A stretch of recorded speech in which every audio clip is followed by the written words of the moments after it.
환영합니다. 오늘은 마지막 날 사건들 8장 마지막 시간으로 도시에서 도망할 때 도시의 남은 의인들이라는 제목으로 함께 마지막 시대에 벌어질 일들을 살펴보는 시간 갖도록 하겠습니다. 8장 이후의 제목들을 먼저 잠깐 말씀드립니다. 일요일 법령, 작은 환란의 때, 사탄의 마지막 날 속임수, 흔들림, 늦은 비, 큰 외침, 하나님의 인과 짐승의 표, 은혜의 시기의 끝, 마지막 7 재앙과 악인들, 마지막 7 재앙과 의인들, 그리스도의 재림, 성도의 유업, 이렇게 끝납니다. 그래서 9장 이후로는 이제 종말장입니다. 종말장이라서 다음 주부터는 책을 가져오셔서 함께 읽어가면서 이렇게 하도록 하겠습니다. 계시록 13장에 보면 내가 봄에 다른 짐승이 땅에서 올라오니 둘째 짐승이 땅에서 올라왔다라고 얘기하고 어린 양같이 두 뿔이 있고, 그래서 어린 양 예수 그리스도의 사역을 모조하는 어떤 일들을 하는 국가적인 어떤 세력이 있다라고 그렇게 말씀하는 거죠. 그가 먼저 나온 짐승의 모든 권세를, 바다에서 나온 짐승이죠, 로마 가톨릭, 그 권세를 그 앞에서 행하고 땅과 땅에 사는 자들을 처음 짐승, 첫째 짐승, 바다 짐승, 로마 가톨릭에게 경배하게 하니 곧 죽게 되었던 상처가 나은 자라고 그렇게 말합니다. 그래서 역사적으로 1798년에 프랑스 혁명, 무신론 혁명으로 인해서 죽게 된 그 상처를 입은 그 교회를 위하여 둘째 짐승이 전 세계적인 질서를 만들어가는 이야기가 계시록 13장에 나옵니다. 큰 이적을 행하되 심지어 사람들 앞에서 불이 하늘로부터 땅으로 내려오게 하고, 그래서 이게 뭐 하늘에서 진짜 불이 떨어진다는 얘기가 아니고 구약 성경의 그 이 이적과 표적 뭐 이런 거, 마술 뭐 이런 것들이 다 외교 행사와 관련돼서 이렇게 설명되었던 것을 보게 됩니다. 그래서 이거는 그 둘째 짐승이 여러 나라들을 통하여 미혹하게 하는 어떤 외교적인 책략, 그리고 뭐 이런 것들을 해서 세계적인 질서를 만들어 간다라는 표적이지, 이게 뭐 꼭 강신술이다 이렇게 제안해서 이렇게 설명하고 이렇게 하시면은 절대로 그런 그런 것을 통해서 뭐 사람들이 강신술에 누가 미혹당하겠어요? 요즘에 문화로서 강신술이 있고 사상으로서 강신술이 있고 그렇죠. 그래서 이 본문의 말씀은 큰 이적을 행하였다라는 말씀은 그 국가가 국가적인 영향력을 미쳐서 다른 나라들도 그 세력에, 첫째 짐승의 세력에 굴복하도록 뭐 외교력을 행사하든지 영향력을 행사하든 그 모든 것들이 이적이라고 이렇게 보시면 됩니다. 이게 사회적인 맥락으로 이렇게 좀 읽으시고 정치적인 맥락으로 이 말씀을 읽으셔야지 되지, 굉장히 뭐 종교적인 맥락으로 뭐 보시면 안 됩니다. 14절 짐승 앞에서 받은 바 이적을 행함으로 땅에 거하는 자들을 미혹하여, 그래서 땅에 사는 많은 사람들이 그 질서에 순응하게 되고 당연히 그렇게 생각하게 돼서 전부 다 그런 질서에 굴복하고 순응하게 되는 일들이 벌어지게 된다라는 그런 뜻이죠. 땅에 거하는 자들에게 이르기를 칼에 상하였다가 살아난 짐승을 위하여 우상을 만들라 하더라라고, 그 질서를 고착화하는 우상, 짐승의 법령 뭐 이런 것들을 제정하는 일들을 하게 될 것이다. 15절 그가 권세를 받아 그 짐승의 우상에게 생기를 주어, 그래서 그 짐승을 경배하게 하는 일, 짐승을 경배하게 하는 그 일에 관련되는 그 법령 또는 행정 지침 또는 그런 어떤 명령들, 그런 질서들이 작용되기 시작한다. 생기를 주어 그 짐승의 우상으로 말하게 하고 또 그 짐승의 우상에게 경배하지 아니하는 자는 몇이든지 다 죽이게 하더라. 최종적으로 이제 사형 명령에 도달하게 되죠. 사형 명령. 그가 모든 자, 곧 작은 자나 큰 자나 부자나 가난한 자나 자유인이나 종들에게 그 오른손이나 이마에 표를 받게 하고 누구든지 이 표를 가진 자 외에는 매매를 못하게 하니 이 표는 짐승의 이름이나 그 이름의 수라라고 말합니다. 그래서 여기 보면 몇이든지 다 죽이게 한다라고 얘기하죠. 다. 여기서 제외되는 사람들이 아무도 없어요. 몇이든지 다.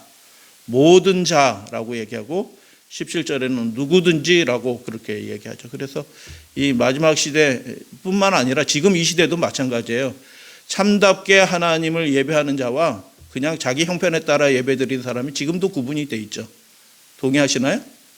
최선을 다해서 하나님께 예배하는 자와 그냥 형편에 따라 예배드리는 자가 지금도 완전히 구분이 되어 있습니다. 그래서 이게 계시록 13장이 종말에 이런 일이 벌어질 거다라고 생각하는 게 아니고 지금도 이미 이런 일들이 벌어집니다. 뭐 이런저런 형편, 세상 형편 때문에 그렇게 못하고 그렇게 하지 않는 일들, 사람들이 있고 무슨 일이 있든 하나님께 신실한 경배를 드리는 사람, 그 사람으로 지금도 둘로 나눠지고 있어요. 그래서 하나님의 뜻이 무엇인지 정확하게 알지 못하면 그냥 세상 형편에 따라 살아가게 되고 몇이든지 다 죽이게 하더라. 이 세상 영을 받게 되니까 사망의 권세에 영향을 받게 되니까 몇이든지 그 사람들이 다 죽음의 영을 받게 되는 거죠. 모든 자 누구든지 다. 그래서 지금도 짐승의 표를 받고 있는 겁니다.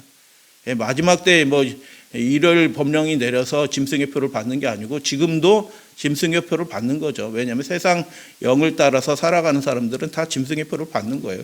그때 그래서 천사들이 인침을 받은 사람들이 하나님께서 부활하셨을 때 일으켜 주시고 데려갈 사람들이 다 그 사람들이잖아요.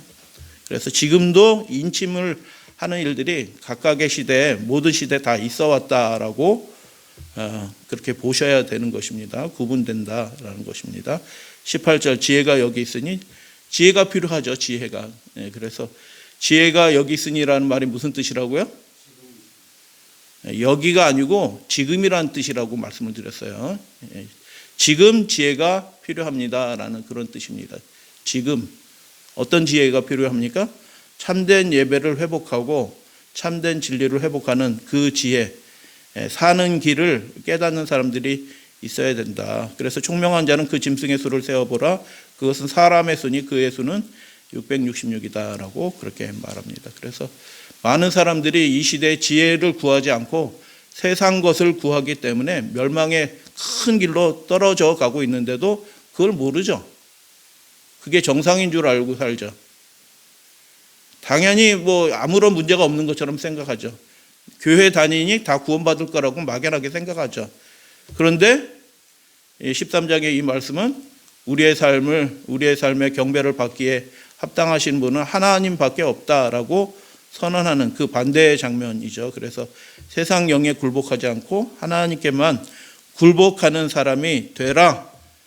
그렇지 않으면 다 어떤 사람이든지 다 큰 자나 부자나 가난한 자나 자유인이나 다 짐승의 표를 받게 된다. 멸망의 심판을 받게 된다라고 그렇게 말씀하죠. 그래서 지혜, 사는 길을 찾으라. 지금 사는 길을 찾지 않으면 나중에 찾을 길이 없다라는 그런 말씀입니다. 지금 급박한 말씀이죠. 지금 사는 길을 찾으라라는 그런 말씀이에요. 18절. 그래서 아직은 모든 사람들이 도시를 떠날 수는 없음. 뭐 지금은 떠날 때도 된 것 같아요. 할 수만 있으면 자녀들을 위하여 가정을 시골에 장만하는 것이 부모들의 의무이다. 할 수만 있으면이라는 것입니다. 세월의 흐름에 따라 점차적으로 우리 신자들은 도시들을 떠나지 않을 수 없게 될 것이다. 그렇죠. 도시에서 하나님의 계명을 지키면서 도시에서 생활이 안 되는데 어떻게 도시에서 남아 있겠어요? 자연스럽게 도시를 떠나게 되는 일들이 벌어질 것이 도시에서 학교 생활도 안 되고 직장 생활도 안 되고 아무것도 안 되는데 어떻게 도시에서 생활을 하겠어요? 도시를 자연스럽게 떠나게 되는 일들을 갖게 될 것입니다. 왜냐하면 지금도 뭐 안식일에 모든 시험들을 다 안식일날 보고 안식일날 면접 보고 뭐 안식일날 뭐 하고 이렇게 하니까 뭐 개인적인 꿈을 이룰 수 있는 방법들이 별로 없어요. 그래서 다른 삶의 방식들을 찾아서 도시를 떠나는 그런 일들이 자연스럽게 있게 될 것이다라는 그런 말씀이죠. 우리 형제 자매들 특히 자녀를 거느린 가족들은 저들에게 기회가 열릴 때 도시들을 떠날 계획을 세워야 할 것이다라고 얘기하고 그 일들을 위하여 열심히 노력해야 된다라고 그렇게 얘기합니다. 그러나 저들이 떠날 수 있을 때까지 저들이 도시에 사는 동안 아무리 저들의 가마력의 범위가 제한되어 있더라 할지라도 우리가 영향력이 별로 없죠. 뭐 누가 가서 문 두드린다가 아유 어쩐 일로 오셨어요? 들어오세요. 이렇게 하는 사람이 있어요? 아무도 없죠. 영향력이 없죠. 가마력이 그렇게 있나요? 가마력이 있으려면은 주머니가 텅텅 비도록 나눠주면 가마력이 생깁니다. 가마력이 자기 것을 아끼지 않고 나눠주면 가마력이 그래도 좀 생기죠. 그런 활동을 교회가 좀 준비를 해야 되는 것은 해야 되는 일이에요. 사실은 가장 열렬한 활동으로 선교 사업을 해야 할 것이다. 주어진 은사대로, 주어진 능력대로, 주어진 형편대로 최선의 활동으로 우리가 도시를 떠날 때까지 선교 사업을 해야 될 것이다 라고 그렇게 권면합니다. 우리 도시들은 죄악이 증가하고 있으며 뭐 예전보다 훨씬 더 증가가 되겠죠. 1909년 시골 생활이라는 책이 쓰여질 때 이 기별이 기록될 때 그 상황하고 이 100년이 지난 지금 상황하고는 말할 것도 없습니다. 너무 죄악이 증가가 되고 있죠. 뭐 말할 수도 없는 일들이 벌어지고 있습니다. 그 가운데 남아있는 자들은 그들의 영혼 구원을 위태롭게 하면서도 자신의 영혼이 위태롭게 되면서까지 불필요하게 도시에 남아있을 필요 없다. 그 악한 가마에서 벗어나라라는 그런 얘기죠. 도시들은 죄와 도덕적인 부패에 깊이 빠져들고 있으나 아직도 현대 모든 소돔에는 롯들이 있다. 건져내야 될 소수의 사람들이 있다라고 그렇게 얘기하는 거죠. 롯이 소돔과 고모라에서 천사들의 인도함을 받아서 건져냄을 받았죠. 그래서 각 도시들의 부패가 아주 심각해지고 있는 시대에 우리가 살고 있지만 그래도 소수의 사람들이 인도함을 받을 사람들이 소수할 사람들이 있다라고 이야기하는 것이고 그 소수의 사람들을 찾아내기 위해서 교회는 활동을 해야 된다라고 그렇게 권면을 합니다.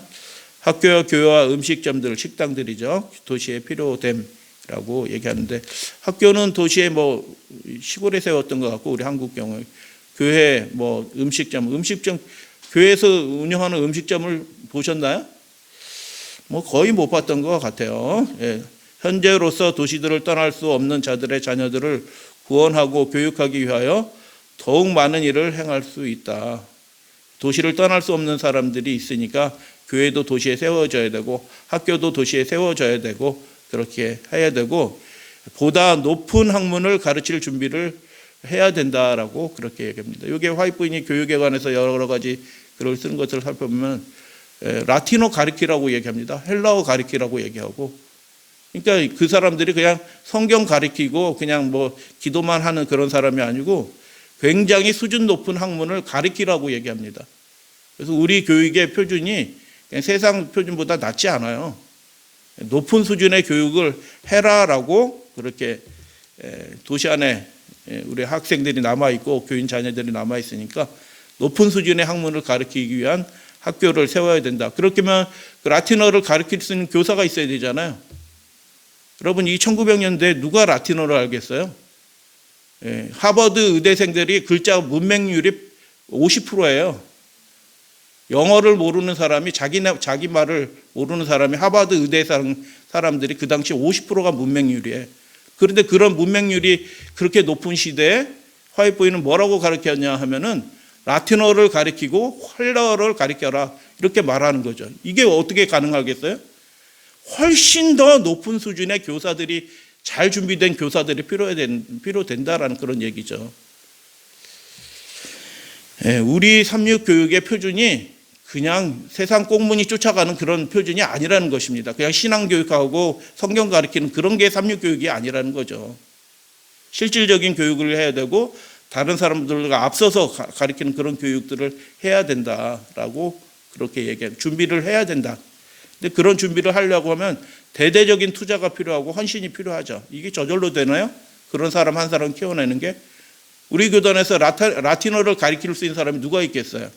헬라어를 정말 제대로 가르칠 사람이 뭐 문법 가르쳐가지고 막 이렇게 떠듬 읽는 거 말고 진짜 헬라어를 강독하면서 그 의미들을 어법들어 문법이 아니고 어법들을 가르치면서 이렇게 하는 사람이 우리 교단에 누가 있겠어? 없어요. 학자 중에서. 전 세계적으로도 거의 없을 거예요. 그러니까 우리가 이 재림하면서 실제적으로 현실적으로 해야 될 그 일들에 대해서 많은 부분 소홀히 하고 그냥 막연한 종말 신앙해서 언젠간 일요일 협령 오겠지, 곧 오겠지, 곧 오겠지 하면서 현실의 의무들을 너무 등한히 해왔다. 선교의 의무, 선교 열심히 해왔던 건 사실인 것 같고, 그러나 지금은 선교의 의무도 등한히 하고 세속적인 일에 너무 바빠 사람들이. 이제 재림이 더 가까웠으니까 이제 공부 가르칠 필요 없나요? 공부 더 열심히 해야 되죠. 그래서 그런 준비를 한 사람들이 마지막 때도 쓰임 되는 거죠. 매일의 삶을 게을리하고 준비도 안 되고 영향력도 없는 사람들이 어떻게 마지막 시대에 영향력을 갖게 되겠어요? 우리가 경영하는 식당들은 도시 안에 그래서 있어야 되고 바른 생활의 원칙들을 가르칠 수 있는 교육센터 역할을 해야 된다라고 식당들을 얘기를 합니다. 주께서는 반복해서 우리에게 지시를 해주셨는데 전초기지 미션 포스트 개념이죠. 센터들이 도시들을 위해서 일을 해야 된다. 도시들 가운데 그래서 예배드리는 집. 미션 포스트 개념이 이거 우리가 전에 살펴봤을 때는 한 50만 평, 60만 평 땅을 구입해 가지고 학교 있고 병원 있고 농장 있고 기술 교육할 수 있고 이런 데가 미션 포스트라고 또 설명했는데 여기서 보면은 소규모 가정 일도 미션 포스트라고 또 얘기해. 그러니까 화이트의 글을 한쪽만 읽었으면 안 된다는 겁니다. 우리가 이제 앞으로 일요일 협령 이렇게 마지막 시대 사건들을 읽어볼 텐데 이걸 문자로 해석하시면 안 돼요. 문자로 해석하시면 우리가 성경도 문자적으로 해석하지 않는데 화이트의 글을 문자적으로 해석해가지고 그걸 그냥 한 구절 떼가지고 이걸 하나님께서 직접 써서 주신 것처럼 이렇게 생각하시면 안 된다는 것을 말씀드려요. 참고적으로 화이트이 시카고에 큰 지진이 있을 건데 일어났나요? 큰 지진이? 시카고는 지진대가 아니에요. 시카고에 LA에서 벌어졌던 캘리포니아에서 벌어졌던 것 같은 큰 지진이 있을 것이다. 그렇게 말해놨는데 그 예언이 100년이 지난도 한 번이라도 성취됐나요? 성취 안 됐죠. 그럼 거짓 선지자인가요? 어떻게 생각하세요? 화이트인 거짓 선지자 맞죠? 그 왜 아니에요? 그렇게 예언했는데 안 일어났으니까 거짓 선지자 맞는 거 아닌가요? 거긴 지진 때도 아니에요. 우리가 살펴봤지만 우리 자세히 살펴봤잖아요. 거긴 지진 때도 아니어서 그렇게 큰 지진이 일어나지도 않아요. 앞으로도 안 일어날 거예요. 그러면 그 말을 쓰면 어떻게 이해를 해야 되냐? 곧 오신다라고 해놓고 또 다른 데서는 또 뉘앙스가 약간 다른 말씀. 그래서 우리가 화이트의 글을 예언의 선물인데 이 선물을 오용하면은 오히려 믿음의 손해를 보는 일들도 많이 생겨나요. 그래서 전체적으로 봐서 이분의 사상이 무엇인지를 알고 거기서 일반적인 원칙을 발견해내는 것이 우리의 과제죠. 그래서 화이트인을 어떤 사건을 예언하는 예언자처럼 그런 예언자로 만들면 절대로 안 되는 거죠. 앞으로 이제 9장부터 읽어 나간 그 내용들도 우리가 그런 의미에서 이렇게 자세히 좀 살펴보셔야 돼요. 그래서 일요일 협령을 문자적인 일요일 협령 해가지고 일요일 날 예배 드리지 않으면 사형 명령이 되는 그런 일은 벌어지지 않을 겁니다. 화이트인 당시에도 그런 일은 벌어지지 않았어요. 그러나 우리 서적들을 치료하는 병원, 훈련시키는 그런 센터들은 도시 밖에 서야 된다라고 그렇게 얘기를 합니다. 시골로 성급한 이동은 권장되지 않음. 모든 사람들은 시간적 여유를 가지고 신중한 문제를 검토해야 하며 집 짓기를 시작하였으나 그 일을 끝낼 수 없었던 이렇게 예수님이 말씀하신 비유 생각하죠. 집을 지었는데 그 마지막 일을 계산을 못해서 일을 못 마치는 그 어리석은 사람처럼 되어서는 안 된다. 그러니까 이 말씀은 무슨 뜻이에요? 계획을 철저하게 세워야 된다는 것이죠. 우리가 여러분 선교 계획도 언제 무엇을 어떻게 준비해서 어떻게 사전 활동을 하고 중간 단계는 누가 무슨 일을 어떻게 하고 이런 것들을 아주 구체적으로 활동 계획을 가지고 준비를 해야지 되는 거지. 어느 날 갑자기 선교가 이루어지는 것은 절대로 아니죠. 도시를 떠나는 문제에 관련된 모든 전조들을 신중하게 검토해보고 전반적으로 검토해보고 모든 것을 저울질을 해보기까지 단 한 가지의 행동이라도 취해서는 안 될 것이라. 누구 말 듣고 뭐 그렇게 휩쓸리는 일들 절대로 하면 안 된다. 전반적인 것들을 완전히 살펴보고, 그러니까 경제적인 지식도 있어야 되고 사회적인 것들도 있고, 그냥 남들이 말하는 것들을 이렇게 듣는 게 아니고 진짜 올바른 판단할 수 있도록 반대 얘기도 들어보셔야 돼요. 반대 얘기도. 그렇게 해야지 균형 긴 시간을 갖게 되는 거죠. 그래서 이 종말의 사건들을 살펴보려고 하면 사실 시간들이 많이 걸려요. 올바른. 왜냐하면 이쪽 얘기만 들어보면 다 이쪽 얘기인 것처럼 보이지만 반대 얘기를 보면 전혀 그게 아니거든요. 또.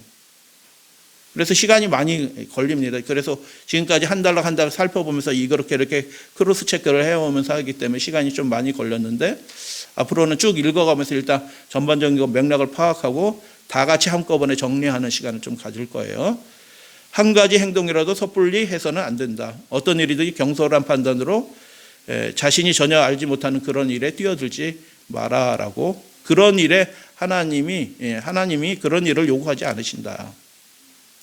하나님의 섭리를 거스려 열성을 불러일으키는 정열적이고 충동적인 말솜씨 때문에 누구 따라서 그렇게 들어간 사람들 지금도 많아요. 누구 따라서. 그 사람이 그 사람의 영혼을 책임져 줄 수 있을까요? 그 집사가? 천만의 말씀이에요. 그 집사에서 나오는 말이 성령의 음성일까요? 천만의 말씀이에요.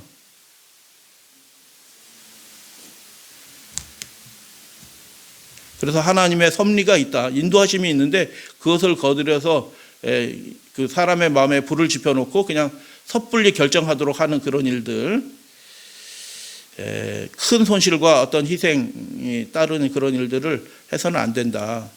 반드시 얻어야 될 승리를 빈틈없는 온전성, 적절한 계획, 확고한 원칙과 목적 등 이런 것들을 세우고 그런 일에 따라서 아주 조심스럽게 완전한 계획을 가지고 그렇게 해야 된다라고. 그래야지 실패로 실패하지 않을 것이다라고 그렇게 권면합니다. 계시록의 핵심 구조가 이제 송영인데 왜 갑자기 이 말씀을 드리냐? 뒷부분의 내용과 관련돼서 말씀을 드려요. 4단락 7 대접의 재앙이 벌어지죠. 하나님의 진노의 심판이에요. 진노하심의 심판이다라고 계시록은 분명하게 15장 이후로 이렇게 설명은 그렇게 돼요. 16장, 17장, 18장. 그 7 대접이 이렇게 쏟아지고 바벨론이 멸망하는 그 장면이 보여지는데, 그 앞에 7 천사가 나와서 성전 안에서 그 진노를 받은 대접을 받아가지고 나와요. 그렇기 때문에 15장 이후로 벌어지는 일들의 가운데서는 구원받을 사람이 없어요. 이 대접 재앙은 그래서 심판의 재앙이기 때문에 몇 장 이후로요?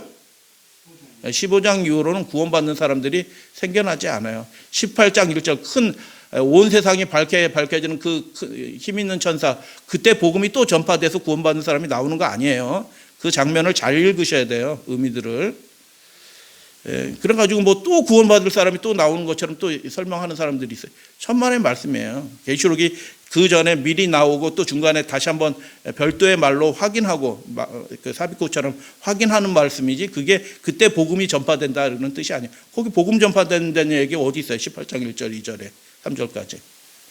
그냥 땅이 환화해지고 그분의 영광이 드러나고 이 바벨론의 그 실상이 드러난다는 그런 의미죠. 누가 하나님의 백성이고 누가 멸망의 백성인지 그게 명확하게 드러난다는 의미로 말씀한 것입니다. 그래서 그 기별들은 이미 14장에서 다 전파가 된 것입니다. 그리고 그것을 확인하는 말씀이 계시록 19장 1절로 4절에 있는 그 할렐루야 성령이죠.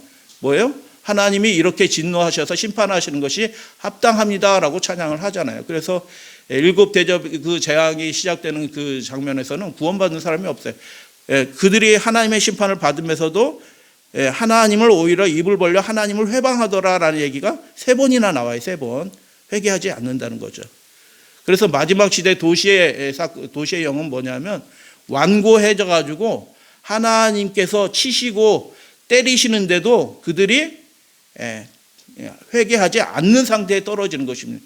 그래서 회개 불가능한 상태로 점점 이 세상 영이, 도시의 영이 미끄러져 내려가고 있다. 그래서 지금 준비되는 사람만 그때 혹시 연약해져서 회복될 수도 있지만 그 전에 지금 준비되지도 않았는데 그때 시절이 어려워졌다고 회개하는 사람이 나오는 것은 절대로 아니다라는 것을 계시록을 통해서 우리가 다시 살펴보는 거죠.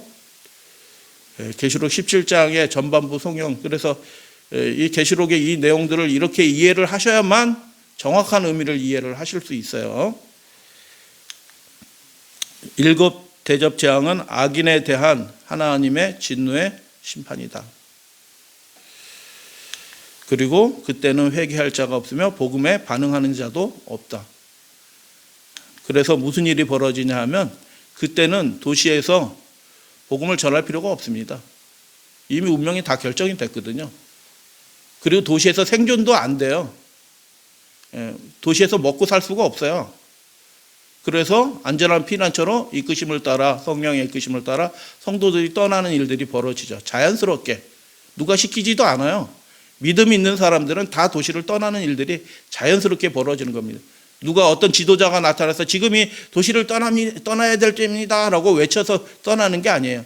진짜 하나님의 계명을 지키고 하나님을 예배하는 일에 진짜 성심을 다하는 사람은, 그것을 손해보려고 하지 않은 사람, 타협하기 싫은 사람들은 자연스럽게 도시 생활을 다, 직장을 포기하고 학교를 포기하고 다 도시를 떠나서 떠나는 일들이 자연스럽게 벌어집니다.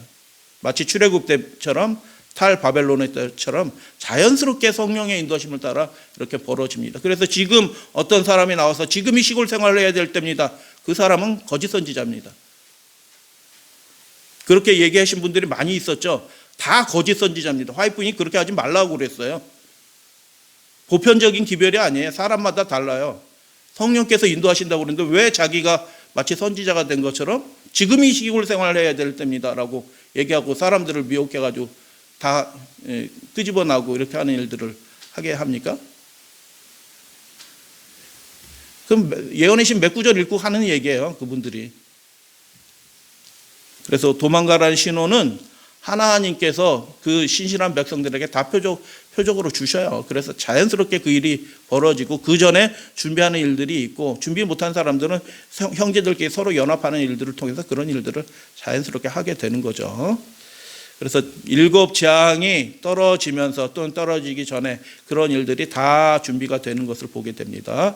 초기 제자들처럼 우리가 황량하고 외진 곳에서 피난처를 찾도록 강요를 당할 때가, 강요당하는 겁니다.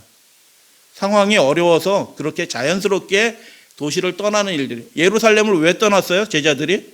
예수님은 예루살렘을 떠나지 말라고 그랬는데 왜 제자들이 예루살렘을 떠나죠? 사도행전에서 핍박이 일어나니까 어쩔 수 없이 떠나는 거예요, 자연스럽게.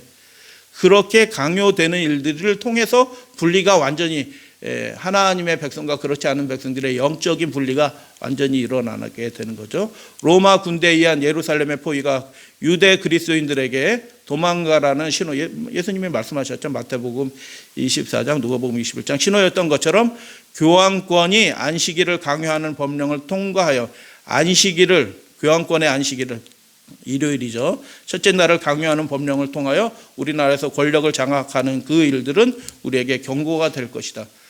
그 경고입니다. 도시를 떠나라는 경고가 될 것이다 라는 것입니다. 종교 법령은 아주 교묘하게 벌어집니다. 토요일 노동령이에요. 토요일 노동령. 모든 학교는 토요일 날 이제 학교를 열어라, 뭐 이런 식으로 될 수도 있고, 토요일 날 직장 생활 해라, 뭐 이렇게 될 수도 있고, 주 5일제가 뭐 영원히 되지 않을 수도 있어요. 그래서 그런 일들을 통해서 이런 거지, 옛날 뭐 160년 전에 있었던 그 일요일 협령, 일요일 날 쉬면 되는 거죠. 일요일 날 쉬면은 우리는 아무런 문제가 없어요. 지금도 일요일 쉬는데 일요일 법령 내린다고 우리가 뭐 일요일 쉬는 게 뭐 무슨 문제가 돼 있어요? 그게 문제가 되는 것이 아니에요. 이 교황권이 강요하는 이 종교 법령은, 둘째 짐승이 강요하는 종교 법령은 포괄적인 거예요. 전체적으로 살펴보셔야 돼요. 하나님의 계명의 신성성을 침해하는 그 법령이 종교 법령의 특징이에요. 그래서 예배 허가제, 이것도 종교 법령입니다, 사실은. 예배 허가제. 누가 감히 예배를 이래라 말해라 이렇게 허가할 수 있어요? 허가할 때만 모여라. 허가할 때 사람만 뭐 예배 드려라. 불교와 카톨릭은 허가해주고 개신교는 허가해주지 않고 그랬잖아요, 작년에.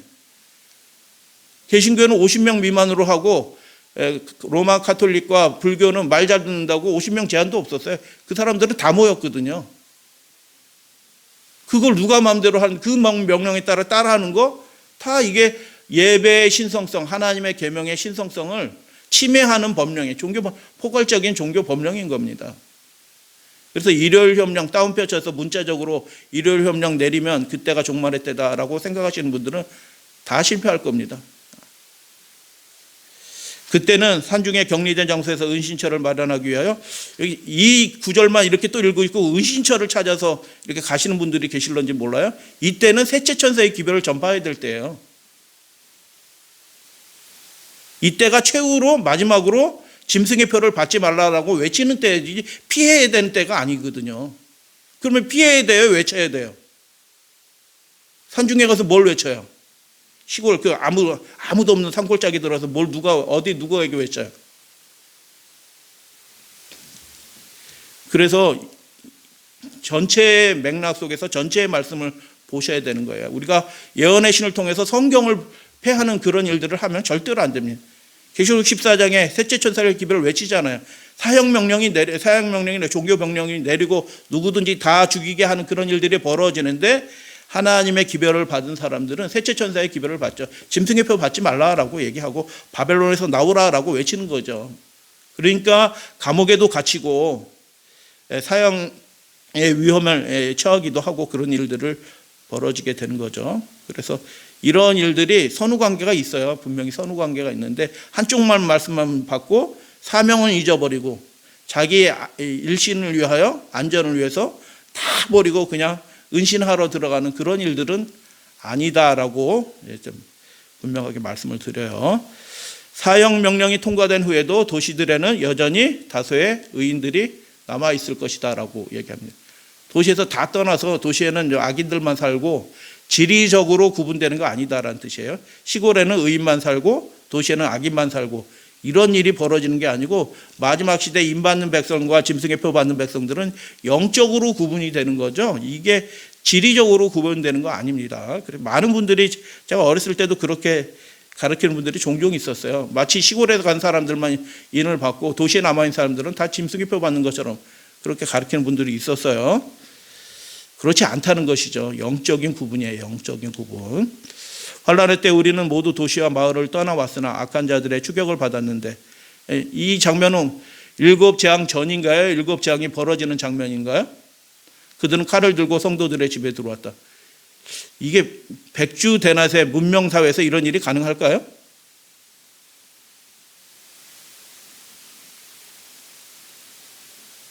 예? 사형을 집행하는 것을 시민들한테 국가가 위임해가지고 그런 사람들은 죽여라 라고 국가가 그런 명령을 내릴 수 있을까요? 이 명령에 이런 상황들이 벌어지는 상황은 일곱 재앙 중이에요? 일곱 재앙 전이에요? 네네. 그래서 이미 하나님의 입맞은 백성과 그렇지 않은 백성들이 이미 다 구분이, 그러니까 그 하나님의 백성을 핍박하는 사람들의 심령이 극도로 사탄에 의해서 충동을 받아서 악해진 모습을 나타내는 것이죠. 그들이 법에 따라서 사는 사람들이 아니라는 것이죠. 그래서 성도들은 도시와 마을을 떠날 때 그들을 죽이려고 찾는 악한 자들의 추격을 받았다. 그러나 하나님의 백성들을 죽이려고 치켜든 그 칼이 지푸라기처럼 무력하게 꺾여서 힘없이 떨어졌다.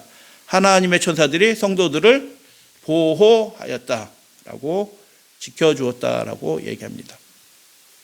그래서 천사가 이렇게 개입하는 그 일들이 뭐 지금도 있죠. 지금도 우리를 천사들이 지켜주는데 그때는 천사들이 미가엘이 신분이 일어서셨고 그 천사들을 직접 명하셔서 당신의 백성들을, 입맞은 백성들을 지켜주시기 때문에 그들은 죽임을 당하지 않아요.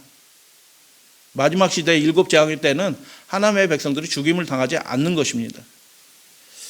뭐 다 알고 계시죠? 다 알고 계시는 얘기 말씀드리지만 다시 이 말씀. 그래서 이 말씀 자체도 그러면 그 사람들이 칼만 가지고 오는 건가요? 그렇게 위협적인 상황에 몰려든다라고 이렇게 일반적으로 이해를 하셔야 되는 것이죠. 그들이 법률도 무시해가지고 자기가 스스로 사형 명령을 가진 예전 그 사울이 그리스도인들을 잡아서 죽이는 것처럼 그런 식의 일들이 지금 벌어지는 백주대낮에 21세기 문명사회에서 그런 일이 벌어질까요?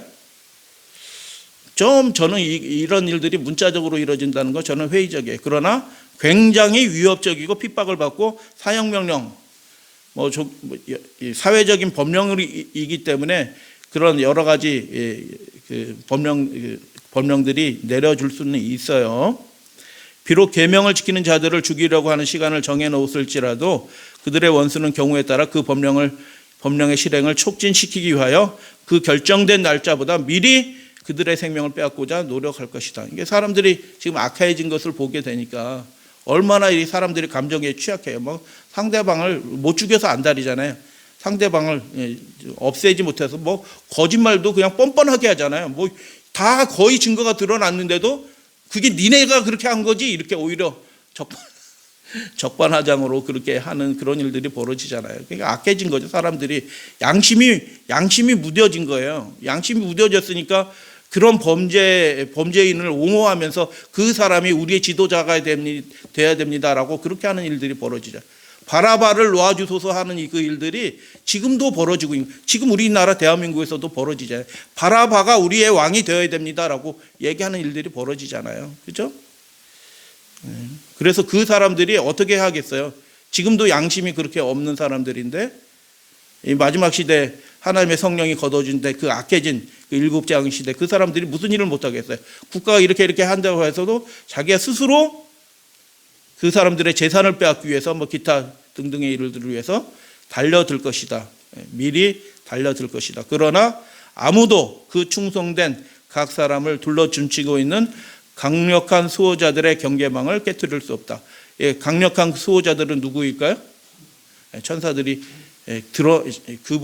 그의 영광들을 드러내서 지켜줄 거라는 것이죠. 어떤 사람들은 믿는 사람들이죠. 신실한 사람들은 도시와 촌락들을 피해 도망가다가 공격을 받는다.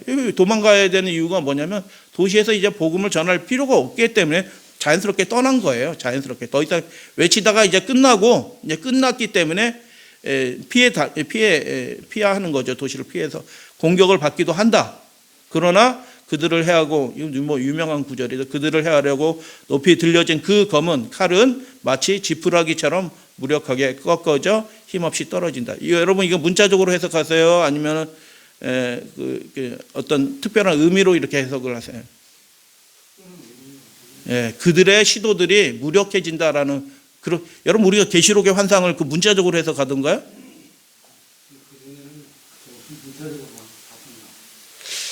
그들이 그러면 칼만 가지고 다닐까요? 지금 이 시대? 여러 가지 그 사람의 생명을 위해 할 수 있는 방법들은 많이 있어요. 많이 있는데 이건 이제 상징적인 거죠. 그래서 그들의 악한 시도들이 천사들의 개입으로 인해서 무력화된다라고 일반적으로 이렇게 해석을 해야 되죠. 문자적으로 이렇게 해석하시면 그러면 그 칼을 확 들어 딱 내리치는데 갑자기 지푸라기가 되었다 이런 뜻이에요? 지푸라기처럼 무력하게 꺾여지어서 힘없이 된다. 또 어떤 사람들은 전사의 모양을 한 천사들에 의하여 그 천사가 자기 영광을 드러내는 장면도 있다라는 그런 얘기죠. 대쟁투 마지막 장면. 그래서 특별한 보호함을 받게 될 것입니다. 종말의 신호가 무엇이냐? 이제 하나님께서 복음 사업을 다 이루셨다는 그 신호가 무엇이냐? 하나님의 계명을 지키고 그 믿음을 지키는 사람들이 도시에서 생존이 불가능해지면 그때가 종말의 때가 다 된 것입니다. 양심대로 믿음대로 살려는 사람이 이 도시에서 생활이 안 돼. 더 이상 생활이 안 되는 상황이 왔다? 그러면 종말이 거의 다 된 것이다 라고 생각하시고 기별을 더 힘있게 전파하시고 종말의 때가 될 때 우리가 하나님의 인도하심을 따라 특별한 보호하신 가운데로 들어가게 될 것입니다. 그래서 종말의 신호는 하나님의 백성, 남은 백성 자체가 종말의 신호예요. 도시에서 생활이 안 된다? 그건 종말의 신호인 겁니다. 학교 생활도 안 돼, 직장 생활도 안 된다, 뭐 이것도 안 되고 저것도 안 된다, 이렇게 되는 상황이 온다. 그 상황은 종말의 때가 되었다는 그런 신호고, 자연스럽게 이전하게 되는, 도시를 떠나게 되는 일들이 자연스럽게 벌어지는데, 그게 종말의 신호다. 뭐 천재지변 막 이런 일들, 뭐 이런 것들이 다 보조적인 역할을 하게 될 것이지만, 진짜 종말의 신호는 믿음의 사람들이 그 신앙 양심을 지키면서 이 도시에서 생활이 불가능해졌다, 종말이 가까웠다라고. 그게 뭐 여러 가지 꼭 문자적으로 일요일 법령 그런 거 아니에요. 포괄적인 것이면 생활이 안 돼. 여러분 지금도 뭐 말씀드리지 않아요? 포괄적으로 더 이상 생활이 안 될 상편에 도달하게 되면 이런저런 것에서 의료 보장 뭐 등등들 다 뭐 회수한다. 이 법령에 안 따른 사람들은 페널티를 주겠다. 뭐 하겠다. 지금도 2년 동안 그렇게 했잖아요. 약하게지만. 근데 그런 일들이 더 노골적으로 벌어지는 때가 오게 됩니다. 그래서 믿음을 지킬 수 없는 시대가 되면 그게 그 백성이 떠나는 그 시점이 종말의 신호가 될 것이다. 우리 가정이 최후까지 하나님의 사명을 신실하게 지킬 수 있는 수행하는 교회, 가정이 되고 교회가 될 수 있도록 기도하도록 하겠습니다. 음악이 나오는 동안 기도하겠습니다.